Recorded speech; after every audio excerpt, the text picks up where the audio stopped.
Wow, ladies and gentlemen, we finally got it. The Brownells 6.5 Creedmoor carbon barrel, 22 inches.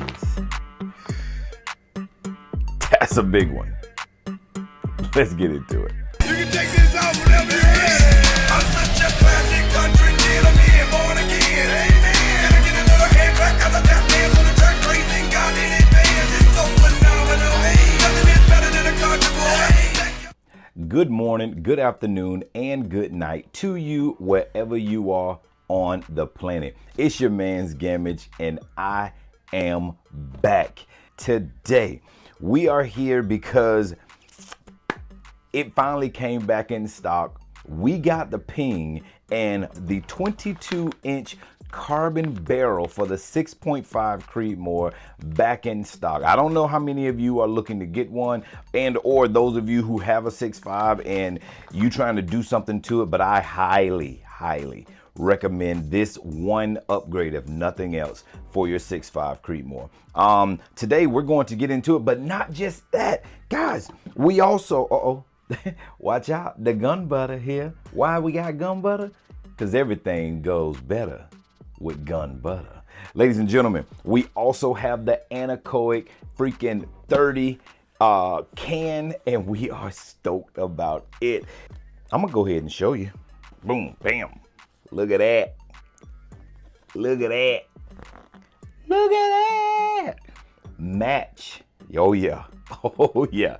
It matches, somewhat matches, the finish that Trigger Dad has done on the freaking Sig Cross. So guys, let's just jump right into it. This is supposed to be an easy job, and so I'm hoping that it is. So as you know, the good folks at YouTube won't allow us to show everything, but we're going to share most. In front of you, we do have our 6.5 Creedmoor from Brownells. It is currently outfitted with a Sig Sauer Tango 6. This is a 5-30 by 56 optic, and it is amazing. We've been able to hit with this. We qualified on the 300-yard range where you had to hit a 6-inch plate. I want to say it was 3 times consecutive, or maybe 5 times consecutive. I think it was 3. But anyway, we were able to qualify with this one on the 300-yard range, and we also haven't been able to take it out further than that as of yet. But 300, we are locked and dialed in. It is also fitted with MDT bipods, the MDT vertical grip, and guys, I'm stoked to put this new barrel in and also see what the anechoic 30 can do under 6.5 Creedmoor. So I hope you are able to rock with me. This is the TT25, and we're going to start off by taking the optic off. Now, typically, I'm not one to like taking optics off just for the sake of, you know, getting them back in, dialed in where you had them is a thing. But with these amazing tools from Wheeler, I am excited that we'll be able to dial those things back in rather quick. All right, boom. Now that we have our, look at that. That's a lot of goddamn optic, y'all. And I mean, that's just a lens cap, but overall length on that is, I don't know. Let's remove our magazine. Let's get our bolt. Boom, move that off to the side. With the bolt and those two things loosened, we've already removed the handguard. We're gonna now remove the top. Now, when removing this rail, you have to be careful because there's a little plunger and spring. You see that? You may not have seen that. This little spring came out of the plunger right there. So we're gonna remove that, set him off to the side. Oh crap, it fell down in there, guys. But there it is right there. I just didn't want it to fall. Crap.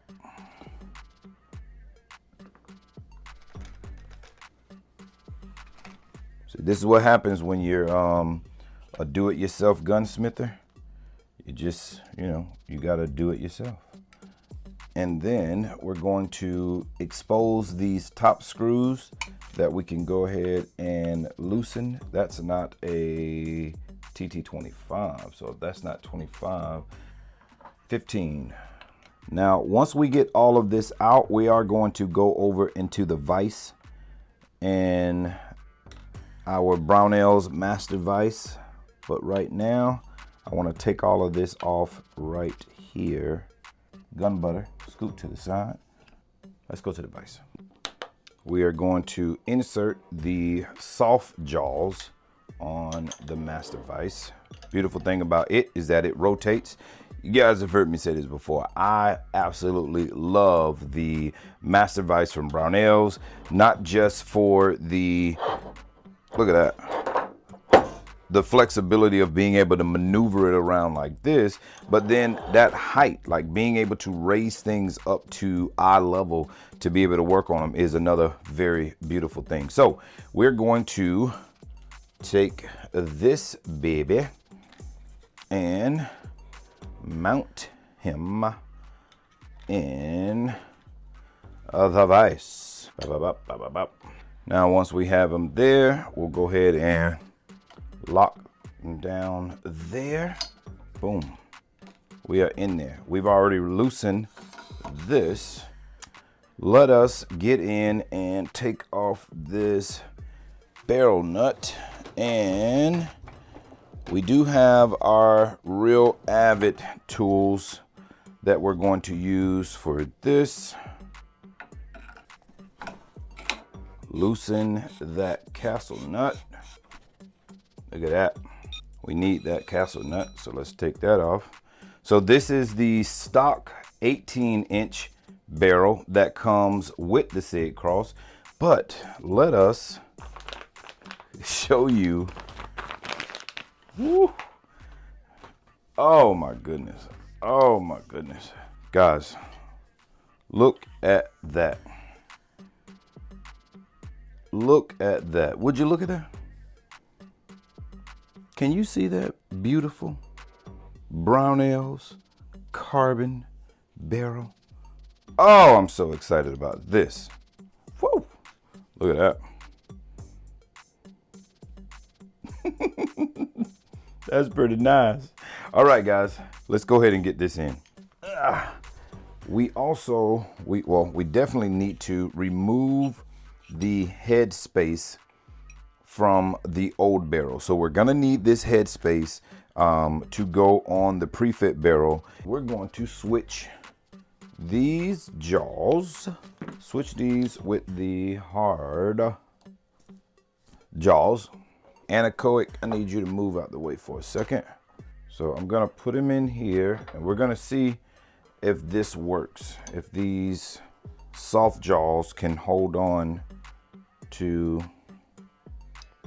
this barrel. What we're going to get,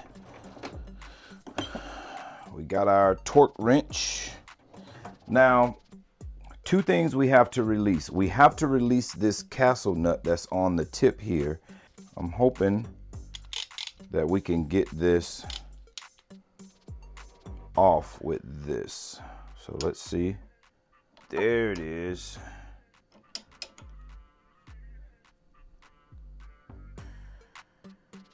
Oh, the barrel's moving. That's what it is. That jaw's not tight enough on there. So we need to clamp this down a little tighter. We're gonna figure something out here. You know something? I'm gonna try something, because why not? Why not try it? I cannot find the boring rifle muzzle brake that I had on the 6.5 Creedmoor when I took it off. I cannot find that muzzle brake, which I do not understand why it's not in the place that it should be, because that's where all things should be. Like, you put things in a space. So here, look, here's the boring rifle muzzle brake. off of my 5.56. Boom, boom, boom. The boring rifle muzzle brake for the 30 cal, it should be in this same drawer. But guess what, guys? It's not. I mean, we got freaking upper receivers. Well, I mean, full uppers in here. We got plates in here. We got lights. We got buffer springs. We got slings. We got alti clips. We got everything in here. IR lights. Everything in here but what's supposed to be in here. And that trips me out. It's not in any of these drawers. And I don't like that. So we're going to try something. You know what I mean? We're going to try something because we're gunsmith. And as a makeshift gunsmither, who am I not to try something? I got to try something, guys. What are you going to try, Gammage? I'm going to try something. I'm going to try something, guys. I'm gonna try to put this can on, right? This is my can for my my lever action, or actually my hog rifle too, the 300 blackout. I run this can. It's a SRD 45 can from Sig Sauer. I run this can on the 300 blackout. I often sometimes run it on the lever, but I'm going to see if I can hold that and apply counter pressure while attempting to break the lock on this. Now this is a very ratchet way of doing this, guys, so don't try this at home, okay? All right, here we go.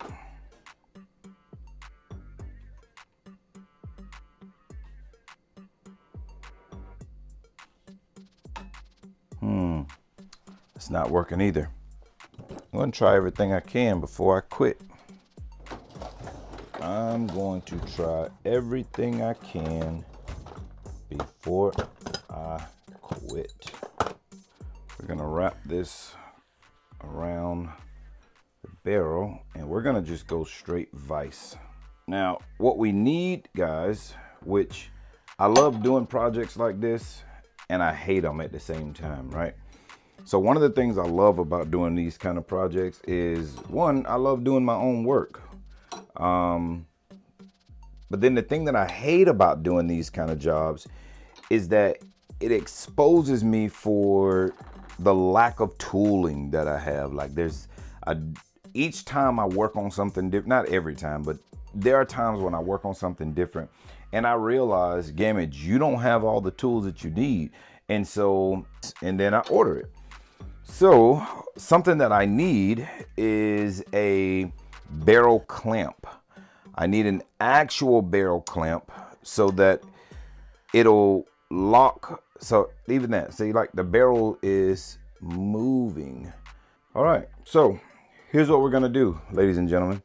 We're going to conclude and we're going to submit an order. We're going to get a barrel clamp in. We're part of the program with Brownell, so we get 2-day shipping on everything, which is an amazing program. You should join. I think it's like $80, or when I first got into it, it was $80 period. You pay a one-time fee of $80 and you get 2-day shipping on everything you place. So while I'm at it, I may as well go ahead and order some go no-go gauges. I was just going to use a shell, you know, a spent 6.5 Creedmoor shell, which there are guys that do that to just check the head spacing on the rifle once you get the bolt back in. But yeah, so this is it, guys. Thank you so much for joining us for this brief exposure moment. But I hope you tune in to when we get it all put together, and I'll see you then. Until then, never compare, never complain, and never compete. Ladies and gentlemen, before I go, big ups to my man, Sarge Mayhem, Jason, y'all. My man has released these super dope shirts. Shooter ready, stand by. And on the back, now that's not me shooting, of course, because I'm him. But nonetheless, guys, look how dope this shirt is. And they come in a bunch of different colors, of course. I will put this shirt, the link to this down in the description. Pick you up one of these shirts. Sergeant Mayhem, also subscribe to his YouTube channel as well. Guys, all proceeds from these shirts go to veteran sponsored programs. He is a veteran and does some amazing work here locally in the Tampa Bay area. He's an instructor as well as a good friend, and I support him. So guys, go over, click subscribe to his page, check out all the amazing things that Sarge Mayhem has going on, and pick you up a shirt. Consider picking you up one of these dope range t-shirts and support our veterans. Until then, guys, deuces.